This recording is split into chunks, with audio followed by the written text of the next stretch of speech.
कुनै पनि समयमा हामीले आफ्नो मोबाइललाई रिचार्ज गर्न होस् वा कुनै पनि बेलामा हामीले आफ्नो इलेक्ट्रिसिटीको बिल तिर्न होस् वा खानेपानीको बिल तिर्न होस् वा विभिन्न अरू अनलाइन काम गर्न होस्, सम्पूर्ण कामको लागि हामीले कुनै न कुनै वालेटलाई प्रयोग गरिरहेका हुन्छौँ। नेपालमा पनि त्यस्तै विभिन्न वालेटहरू रहेका छन् जस माध्यमबाट हामीले सजिलैसँग यस्ता खालका पेमेन्टहरू गर्न सकिन्छ। आज मैले तपाईलाई तीनटा वालेटको कम्पेरिजन गरेर देखाउने छु कि यी तीनटा वालेट मध्येबाट सबैभन्दा सस्तो र बोनस धेरै दिने वालेट कुन रहेछ।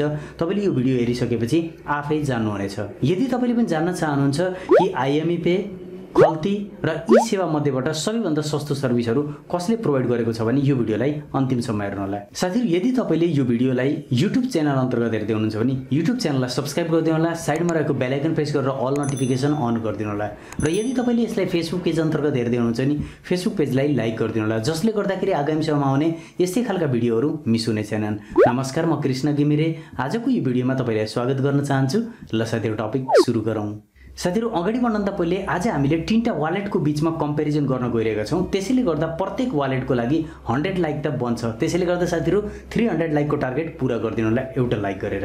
अब साथीहरु, कुन सस्तो छ भन्ने कुरा बुझ्नको लागि लागौं मोबाइल तर्फ। साथीहरु, अब हामी आफ्नो मोबाइलमा आइसकेका छौं। सबैभन्दा मैले सुरुमा e-सेवालाई राखेको छु, जुन एउटा सबैभन्दा पुरानो वालेट पनि हो र मैले आज तपाईलाई यी सम्पूर्ण कम्पनीको डाउनलोडिङ र सम्पूर्ण कम्पनीका रेटिङ पनि बताउने छु कि कुन कम्पनीको रेटिङ के रहेको छ। सबभन्दा पहिले हामीले e-सेवाबाट रिचार्ज गरेर हेरौं। मैले 10 रुपैयाँको रिचार्ज गर्ने छु र 10 रुपैयाँमा कसले सबभन्दा बढी बोनस दिन्छ यहाँबाट डाइरेक्टली हामीले पत्ता लगाउन सक्ने छौं।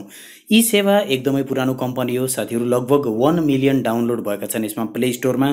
तर साथीहरु, एउटा नराम्रो पक्ष अहिले भर्खरै e-सेवाले रेटिङको कुरा गर्ने हो भने 1.8 स्टारको रेटिङ पाएको छ। 2 भन्दा पनि तल झरेको छ। यो अहिले गएको समयमा e-सेवाले गेमिङ को लागि जुन गेमिङ जस्तै गिफ्ट कार्डहरू किन्नको लागि जुन रोक लगाएको थियो, त्यसले गर्दाखेरि जति पनि गेम प्ले गर्ने व्यक्तिहरू छन् त्यसले 1 स्टार दिनाले e-सेवाको रेटिङ एकदमै घटेको छ। अब पहिले मैले e-सेवालाई खोलेर तपाईलाई रिचार्ज गरेर देखाउँछु कि यसबाट हामीले 10 रुपैयाँको रिचार्ज गर्दा कति रुपैयाँ बोनस पाइन्छ र कति रुपैयाँ हाम्रो एकाउन्टमा आउँछ। अब टपअपमा गएँ, म मोबाइल नम्बर लेखिदिन्छु मैले। अब मैले 10 रुपैयाँको सम्पूर्ण 10 रुपैयाँको रिचार्ज गर्ने कुरो भएको छ साथीहरु। 10 रुपैयाँको रिचार्ज गरेर हेरौँ। अब हेर्न सक्नुहुन्छ ट्रान्जेक्सन अमाउन्ट यहाँ देखाइरहेको छ 10 रुपीज र e-सेवा क्याशब्याक भनेको छ 0.20। यसको अर्थ यदि 100 रुपीजको तपाईले रिचार्ज गर्नुहुन्छ भने तपाईले 2 रुपैयाँ बोनस पाउनुहुन्छ। अब यसलाई म रिचार्ज गरिदिन्छु, प्रोसिड गरेर कन्फर्म गराइदिन्छु। हेर्न सक्नुहुन्छ रिवार्ड पोइन्ट पनि यहाँ पाइएको छ। अब हेर्न सक्नुहुन्छ पेमेन्ट सक्सेसफुल भएको छ। हेर्न सक्नुहुन्छ e-सेवामा यहाँ हेर्न सक्नुहुन्छ।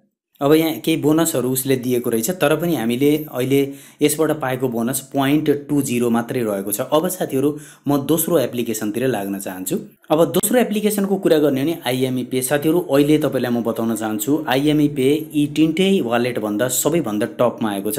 अहिलेको अवस्थामा डाउनलोडिङ भन्ने भने यसको 500K डाउनलोड पुगिसकेका छन् प्ले स्टोरमा भने यसको रेटिङ सबैभन्दा टप रहेको छ। 4.3 को स्टारको रेटिङ यसले पाएको छ। त्यही भएर सबैभन्दा बेस्ट अहिले सबैभन्दा धेरै रुचाइएको एप्लिकेसनमा IME Pay पर्न जान्छ। अब यसबाट हेरौँ रिचार्ज गर्दा कति बोनस आउँदो रहेछ। जाउँ हामी यसमा।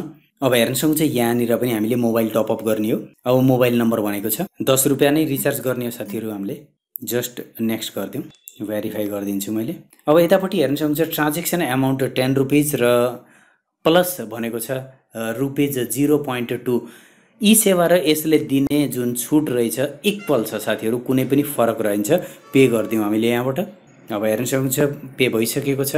अब यतापट्टि 12 बोनस यसले भनिरहेको छ। भनेपछि हामीले e-सेवा र IME Pay बाट युज गर्दाखेरि दुवैमा हामीले इक्वल बोनस पाएका छौं। अब बाँकी रह्यो खल्ती एप्लिकेसनलाई युज गरौँ। अब खल्तीलाई प्रयोग गर्दाखेरि जस्तै हामीले टपअपमा जानुपर्ने हुन्छ। टपअपमा गएर मोबाइल नम्बर मैले राख्छु। अब मोबाइल नम्बर राखेर जस्ट हामीले अमाउन्ट 10 रुपैयाँ नै पठाउने हो हामीले। अब यहाँ पनि हेर्न सक्नुहुन्छ साथीहरु, यु विल अवार्डेड 0.2 भनेको छ। यसको अर्थ साथीहरु तीनटै कम्पनीमा जस्ट म सबमिट गरिदिन्छु। तीनटै कम्पनीमा कुनै पनि फरक रहेको छैन, मात्र 0.2 तपाईले पाउनुहुन्छ। भनेपछि इक्वल बोनस तीनटै कम्पनीले दिइरहेका छन्।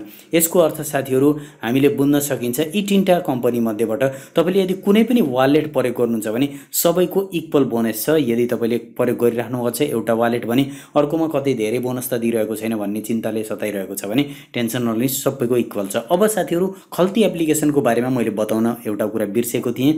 खल्ती एप्लिकेसन पनि लगभग 500K डाउनलोड भएको छ प्ले स्टोरबाट भने लगभग यसमा रेटिङको कुरा गर्ने भने 3.7 को युजर रेटिङ पाएको छ।